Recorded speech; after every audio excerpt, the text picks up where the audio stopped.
fail to do is to be as vigilant. They don't care what the truth is. All they care about is winning the issue. Taxes on individuals, taxes on small business owners, taxes on businesses making inadvertent filing errors. They just portrayed it as big government, big taxes, big spending. This bill is a fiscal Frankenstein. It's a government takeover. Government takeover. Government takeover. Government takeover of healthcare. The Republicans did a really excellent job of not only mobilizing their base to oppose Obamacare, but of dominating the public debate about Obamacare. We do not need socialized medicine of any type. We need to have freedom of choice.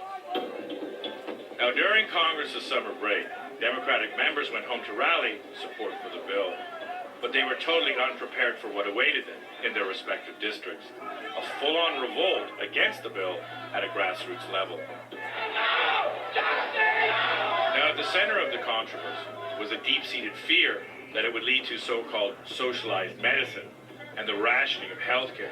I don't think I'd last long under a government health care plan as I get older because of this rationing, and it's bound to happen. Meaning that the government would actually decide who should live and who should die. When people began to read and hear about the fact that Washington was going to change their health care, they got very upset. 80% of us recognize the anti-constitutionality of this health care. This is anarchy!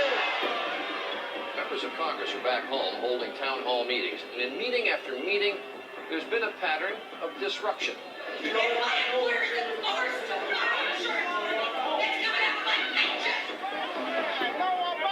health care bill to me is very scary because I know what happened in Germany under Hitler.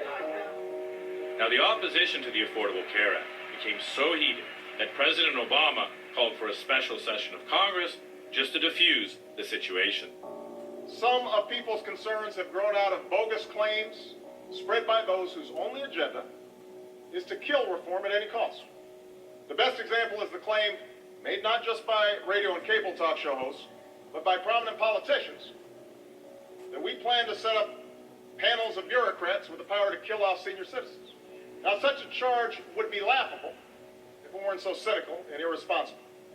It is a lie, plain and simple.